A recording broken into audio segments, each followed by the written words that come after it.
All of us reach a point in time where we are depleted and need to somehow find a way to reignite the fire within. But how do we spark that flame? Welcome to Reignite Resilience, where we will venture into the heart of the human spirit. We'll discuss the art of reigniting our passion and strategies to stoke our enthusiasm. And now, here are your hosts, Natalie Davis and Pamela Cass. Welcome back to another episode of Reignite Resilience. I am your co-host, Natalie Davis, and I am so excited to be back with all of you today. And joining me, of course, is your co-host, Pam Cass. Hello, Pam. How are you? Hello. I was coming in a little bit hot today for today's call. I've had back-to-back calls all day, and I have a cat that's a rescue cat that is shall we say, he's afraid of everything. And when he has to go to the vet, I get anxiety because I know how hard. So I don't know if you can see my hand. This was me just trying to get him into a bathroom so that as soon as I'm done here, I can run and get him hopefully into the carrier into the appointment. And so I don't know who. So this is the damage before you have even gone to the appointment? This was just to try to get him into, because I have to have him there at 5:30. So if we end at 5, I've got 30 minutes to get him across town. And so I needed to have him in a contained space, and it took us 3 of us to get him into the bathroom. And the result was my hand looks a bit like a, yeah. I'm gonna let you know he's not gonna be happy when you open that bathroom door. No, but good luck I'm a with little that. nervous. I may or may not have stuck a scratching post in there covered in catnip. Okay, perfect. I don't know if that's going to do any good. It might make it worse. I have no idea. So now I am calm and I'm here in a safe space. Oh my gosh. Also put some ointment on that. I feel like that needs ointment. I will as soon as I have time. This was like I grabbed a wet paper towel and ran up here to jump on it. Yes. Oh my gosh. The adventures. I've never had a cat. I'm sorry. I've never had an indoor cat. I'm a dog person. And so I don't know if that's going to help or hinder, but I know cats like to do what they want to do. And so that you forced him in there. Oh, Cindy, I can only may imagine. or may not be here next week. We shall see. Exactly.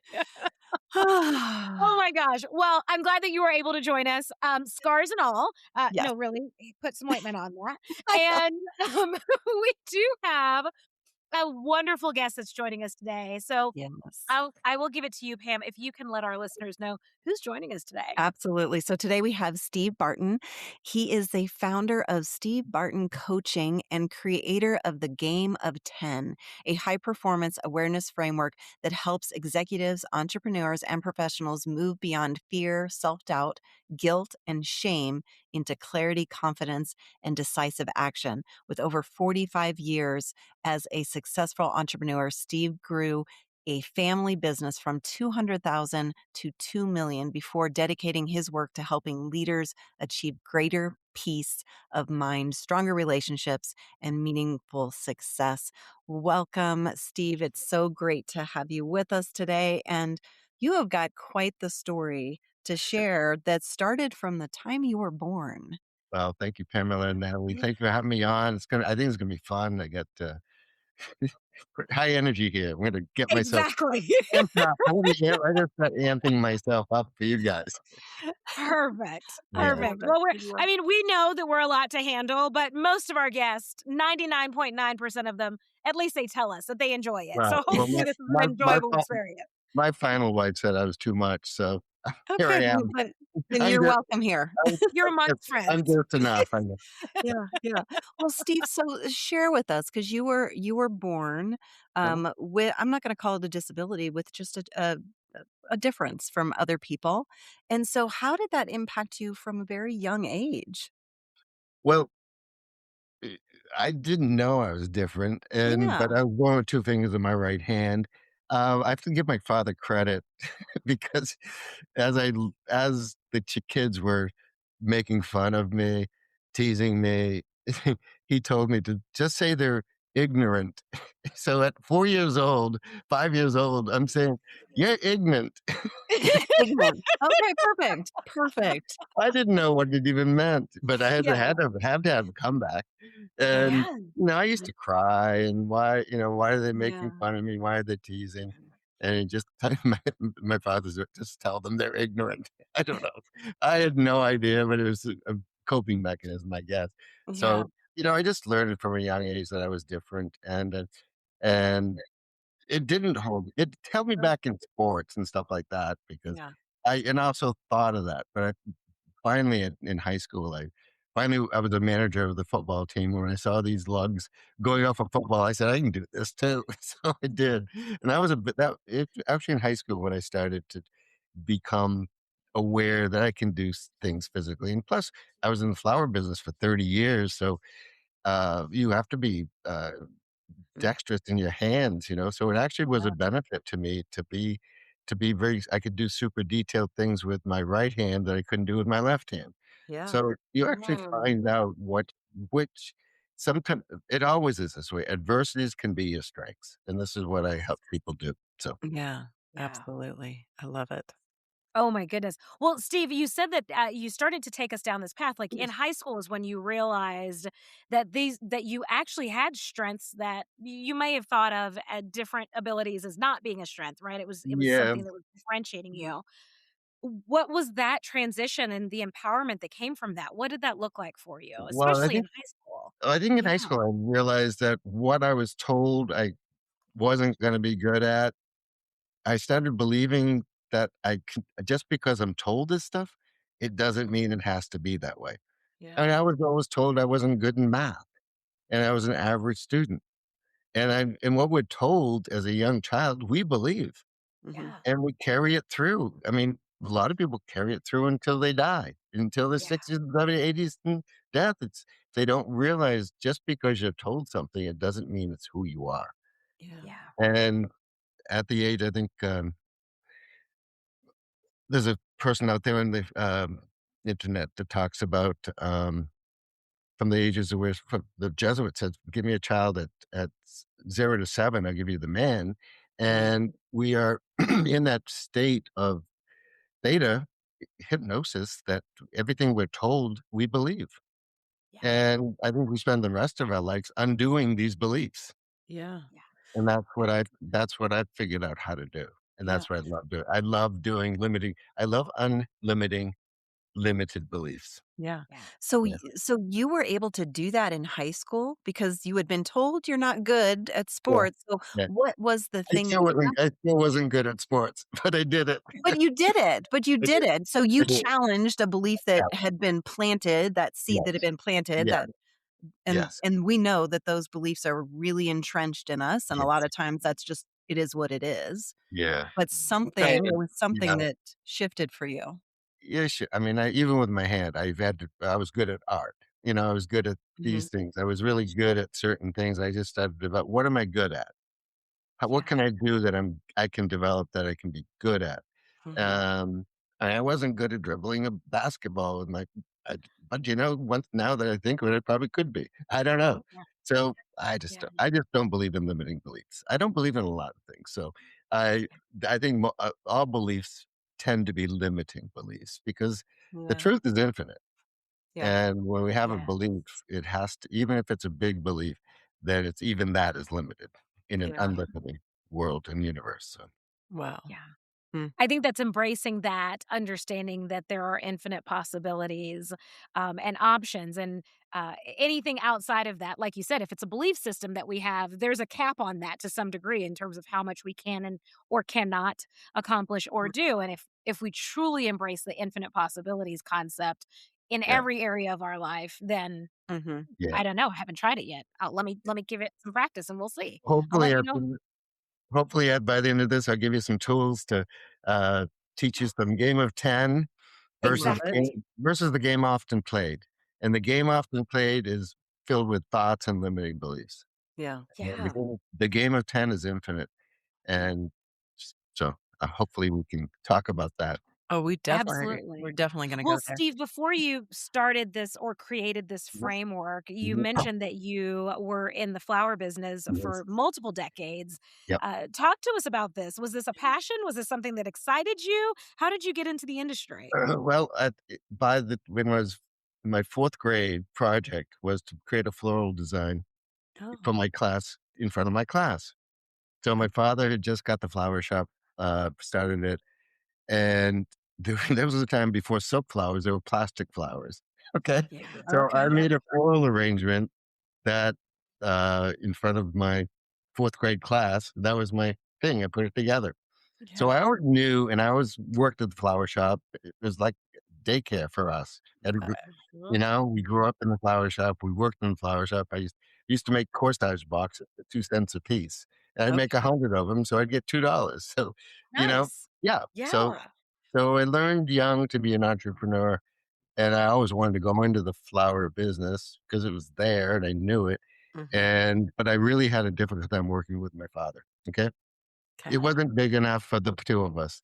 So, I went to after high school, I went to college in Portland, Maine here, University of Maine in Portland, and got my business administration bachelor's in Mhm. that, and worked in the flower shop that summer, but knew I didn't wanna go in I was bartending around town and Mhm. did that, and I didn't really wanna go into business with him because it wasn't big enough for me to get it to Yeah. draw enough to for me to be happy there. So, Mhm. Yeah.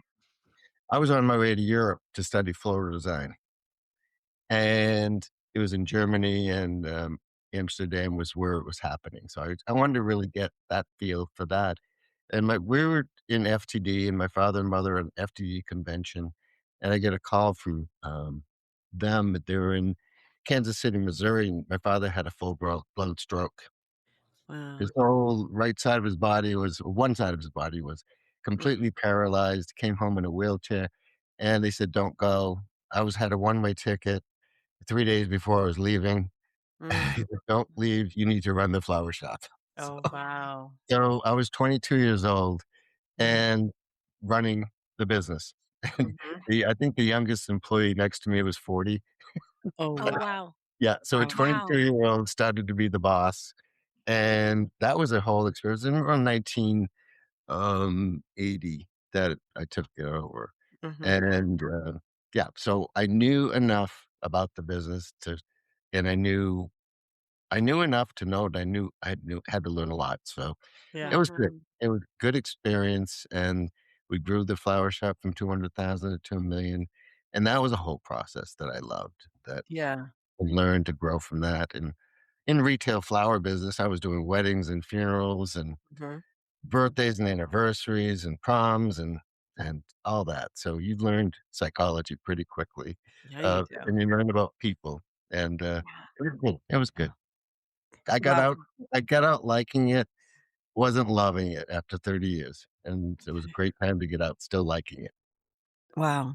So at 22, you are thrown into the trenches of, "Here, now you get to run a business that you had no thought that you were gonna do, obviously." I I was not happy that my father had a stroke, Yeah. but then Yeah. again, I was happy that I could run the business without him. Yes. Yeah. So it was bittersweet. So, Yeah. and it was good. That was where I got a lot of my business Yeah. background. And I just love business. I love psychology. I love people. Yeah. Mhm. I just Yeah. like it. Okay, Yeah. so 30 years, and Mhm. then all of a sudden you decide to walk away. Yeah, well, I was married into one of the wealthiest families in Maine, so that didn't hurt. Okay. It wasn't just That's a that. benefit.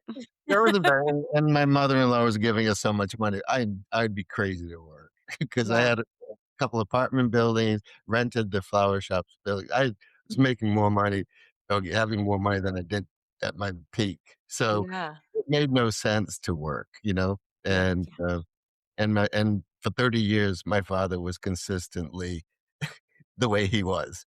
Okay? Yeah. And he But came back he consistency came is good. He is who he You is. Yes. you knew what you're gonna get, and he Yeah. came Yes. back about 95% from his stroke. he just was determined, you know, Okay. he was a fighter, and a Yeah. fighter is good in many ways and not good in many ways too. You know what I'm Yeah. saying? So, yeah. Okay. So Okay. it was good time to get out. After that, I retired for about a year and a half, and I'll never retire. I just Yeah. it's not in my blood. I worked from the time I was 14 at a restaurant. I had to get a permit to get to work in a local restaurant. They said they hired me, and so I had to get a yeah. And so I just love to work, and I just can't imagine not doing it. So I did that. I did nothing for about a year and a half, and then I got my financial advisor's licenses. Okay. And Oh, thinking I'm gonna do at 2 years old, I'm gonna do that. And Okay. and so I got all my series I got my 766 and Main State Insurance yep. licenses, did it for about a year, and I was thinking, "I don't wanna do this." It was like, I Okay. wanted to know how to handle money Yeah. because I was in a situation where I wanna know what's going on. I don't wanna do it, but I wanna know Mhm. what's going on, Mhm. and did that for about a year, and then I was at a cocktail party for a benefit. Patrick Dempsey's from Maine, and so his mother died of cancer, so his sister here from Maine, um, put on a thing, and a woman there was talking about, becoming a coach, Mm. and she talked about the Gestalt International Study Center, and I said, "That's what I wanna do," do because I was doing it during that year and a half Mhm. anyway, informally, Mhm. not really having a process, not really but I knew enough to not know, but I Yeah. wanted to get some formal training to have it behind me, and that was in 2012 maybe, Mhm. and, so I did went there no, it was 2000 yeah, 15, I went to the Gestalt International Study Center, and that was probably really great. I found my groove. I found my people. I found the people that, um, got me. Yeah. They were Mhm. into personal Mhm. growth and development. And, yeah, so that from then on, it's been doing this. Okay. Wow. Okay. Well, tell us about the system that you created. All right. So I call it the game of 10. Okay. Okay. And it's based on the premise or the assumption that we are all here and appointed 10 Okay. from the time we're born. And as through life's little or big disappointments, we get trick put down. Okay. Make sense? Mhm. So something saying no to someone that something you really wanted, there's a disappointment. Mhm. Being traumatized, having s severe trauma Yeah. consistently can get you to a level of 1, 2, and 3, and you Mhm. just can't get out of it. These are traumatic, post-traumatic stresses, Mhm. um, abuse, physical abuse, mental abuse, sexual abuse. Can really damage somebody's mind and body. Mhm. Mm. You know, we think that we can damage our soul, but we can't. That's Mhm. pure, Mhm. always. It's always 10. Mhm. So when someone says, "I need to heal my soul," I say, "Honey, this your soul's fine. It's just Yeah. waiting for you to come back." Okay? Yeah. It's Yeah. Yeah. waiting for you to align, so it's your mind that has to be healed. Mm. Yeah. When your mind's healed, your body becomes healed. Mhm. And when your Yeah. body and mind are healed, you can go into alignment with 10. Okay. Wow. So healing comes through forgiveness. Mm. We think of that forgiveness as something you do at church and something you Mhm. do at religion, but you can do it anywhere. But Mhm. so I've learned how to forgive. I worked with Marianne Williamson actually. So 33 years ago, I started reading A Course in Miracles Mm. and went to therapy, and that's when my whole mental health happened, Hmm. and it happened very quickly. Wow. And I had a out of body experience, went to therapy, had an out of body experience, was Mm. channeling, was doing everything. I got on a high I couldn't come down for about a month and a half. And it took me about probably 3 to 6 months to assimilate. How do I assimilate Mhm. my knowing and knowledge Yeah. and awareness to fit into a normal my This family. society. Yes, Yeah. exactly. Yeah, Wow. so it's kind Yeah. of like, be careful what you ask for because you're gonna get it. Yeah, you And then might what get do you it. do with it? How do you Yeah. act normal when you become natural? Mhm. Yes. That's tough for those people out there who don't have, and I didn't know who to ask, and I was Yeah. asking the wrong people, and they Yeah. were thinking, "Steve's gone crazy," you know, Steve. Yeah. Yeah, Yeah. so now I now I know who my people are pretty Yeah. quickly, and I think you're 2 of my people and your audience, Yeah. so it's kind of, you learn who to share your wisdom with, and you learn just to say, "Yeah, it's a crappy day. Hope you have a better one," Yeah. and move Yes. on, you know? Yeah. Wow.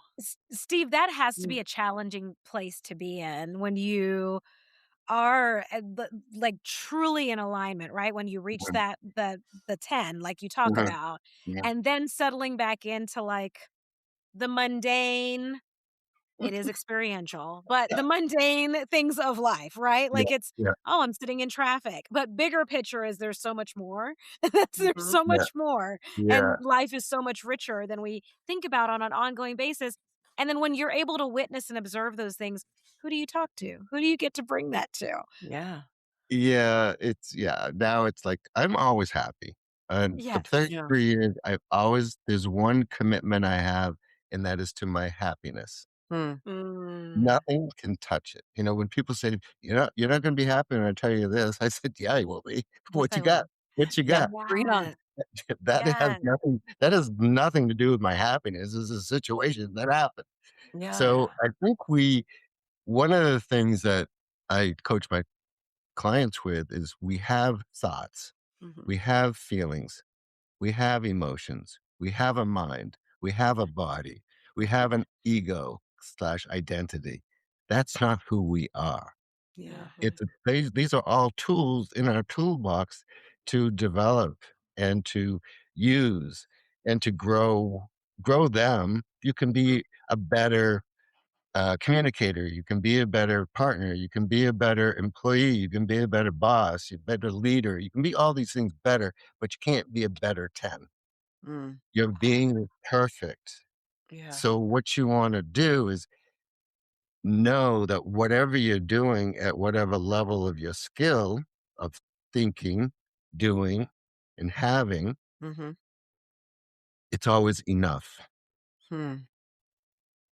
And the game, do you want guys want to play the game of 10 with me? Sure. Okay. Yep. It's fun. Okay. It's easy. Okay.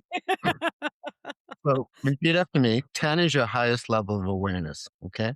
Okay. 10 is That the is fun. divine being that we all are. Special, not special. We're all gods, goddesses. Special, not special. You're not 11 and you're not a 9. Okay. Just a 10. You're a 10. Okay. Okay. And so is everyone else. The key is in life is to become aligned and aware of it.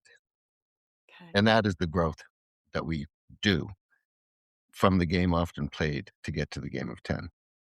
Okay. All right. I am 10. I am 10. I am 10. I'd like to have a little more enthusiasm. I I am am 10. 10. Yes, we are. Uh, we're doing the best that we can with the awareness that we have. We're doing the We're best that doing the we best can that with we the can with awareness the we have. awareness that we have.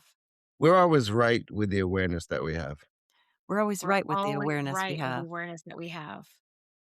We are enough.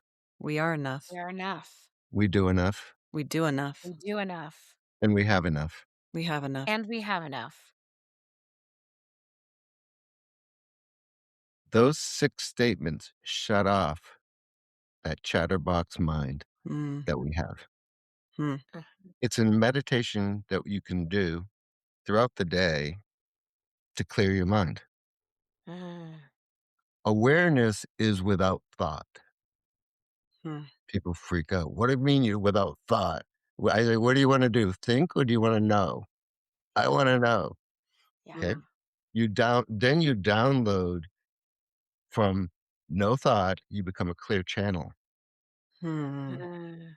to common sense, Hmm. Mm. our sixth sense, the sense we all have in common. Yeah. Hmm. So we download ideas, we turn them into thoughts. Thoughts are neutral. Then we give it a positive and a negative charge, and we Mhm. do something with those thoughts. Or don't. We're here to create. We're here to recreate. We're here to play. Mhm. So this is who we are. We're intentional, intuitive, spiritual, or energetic beings having a physical experience. That's it. What are you gonna do Mhm. with it? Yeah. Yeah. So Mhm. it seems great, but we have one thing. We have an ego that's here to. It's you hear about how bad the ego is, the devil Mhm. within. It's there to protect you, to keep you Yeah. in your physical body. So it's Mhm. not good or bad. It's just a tool. Yeah. Exactly. So yeah. So um, it's who we think we are. It holds on to all our thoughts, feelings, and emotions and beliefs. Mm. And if those beliefs serve you, keep them. If they don't serve you, I will teach you how to let them go. So I was taught I took in 2000 during COVID. I took a course, Miracle Minded Coaching. First, I took it at the Gestalt International Studies Center, and in 2021, I think it was, or 20, it was, I took Miracle Minded Coaching with Marianne Williamson. She was grounded. You guys know who she is? Yeah. Yep. So I Mhm. took a course with her, and she was hired by Difference Press. And I always wanted to write my book, The Game of 10, because it was in my mind all the time. Yeah. I want to get that crap out. I want to just get it out Yeah. and get it on paper, get it on, so took the Miracle Minded Coaching. I'd been a student for 30 years, finished the course in a month, 3-month course. So I saw on Facebook, oh, write a book, same company sponsoring her. And so I applied to write a book. I'm going to write my Game of 10 book. So I get a call from the owner, and she says, Steve, you're on the pile on my desk, and we don't know what to do with you. Oh, And I said, wow. Thank you. welcome to my world. Okay. Exactly. Welcome to my world. And she goes, you want to write a book and you're taking the Miracle Minded Coaching too? I said, yeah. She goes, I finished all the homework. We know, or I wouldn't be on the phone with you. Wow. So I said, all I have to do is show up for an hour and a half on this day. Yeah. And so we started writing the book. And so so she goes, what's the name of your book? I said, "It's The Game of 10. Hmm. She says, nobody's going to buy it. So I said, okay. And the let her simmer for about 30 seconds. And don't you want to know why? I said, no. I'm good. She goes, no, no. She goes, well, I'll tell you why. I said, okay. I've just, Thanks. when someone does that, I just love playing. I'm going to Yeah. play with you. I'm going to play with you. Okay. Yeah. Yeah. Yeah. So she goes, I'm going to tell you why. She says, you're not Beyonce. And I said, okay. Yes. No And she goes, no surprises. yeah, yeah, yeah, Yeah. I'm not. Shocking. Many reasons. Exactly. For many reasons. And so she says, if you were Beyonce and you wrote the Game of 10 book, it would be a New York Times bestseller, blah, blah, blah. She goes, what else you got? And I said, I'm writing it with my 18-year-old son. Oh, a parenting book. I can sell that. I can sell that all day long. So basically, the father, the son, and the aha moment is a Trojan horse to get the Game of 10 process out there and used for parenting. I mean, the Game Got of it. 10 is all about common sense, respect, unconditioned love Yeah. in parenting, in business, in Mhm. it's kind of like chicken soup for the soul for the chiropractor. You see, chicken soup. You can. So I've registered the process, and and I'm in the process of actually now writing the Game of 10 book. So I don't know when that's going to come out, but probably the next 6 months. Yeah, And congratulations. That's That's exciting. we're amazing. finally getting that book up. But the best thing was I did get to do a father-son project that Okay. very few. I have one child. I had my son Spencer when I was 45. Never thought I'd have a child, Oh. and so he's great and really good person. And we talk about every day or every other day. He lives in Yeah. about 6 miles from me, so I get to write that book, and and get to meet Marianne Williamson. Didn't when I was doing the coaching, there was 175 people, and you had Oh, to wow. write a question in and Yeah. so forth. But then when I did the writing the book, there were only 20 of us writing Oh, authors, wow. and every Wednesday afternoon at 4, we had Incubator Church with Marianne Williamson. So I was on a Zoom call with there was typically 12 people on the call, and Yeah. I was the only old white boomer in the whole group, and they were all women. All There were women. women, Wow. all women of different races, different nationalities, Yes. and they were all gonna change the world. Here's the one white boomer who was the cause of all the problems. Okay. I Yeah. love it. Yeah, it was during a time before, when woke was really woke. And so Yeah. it was Oh, yeah, well, yeah, yeah. we were targeted, I was never a victim, but, we were targeted hard. Mhm. Yeah. Yeah. Thank you for joining us today on the Reignite Resilience podcast. We hope you had some aha moments and learned a few new real-life ideas to fuel the flames of passion. Please subscribe on your favorite streaming platform, like or download your favorite episodes, and of course, share with your friends and family. We look forward to seeing you again next time on Reignite Resilience.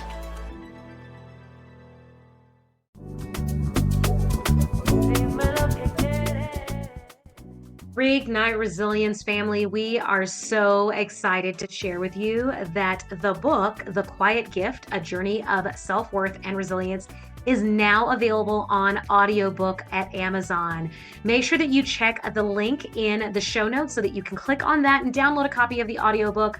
This is an amazing story written by Pam as a part of the Red Journal series and narrated by Kristen Aiken Salata. So we hope you enjoy. Until next time, we'll see you soon.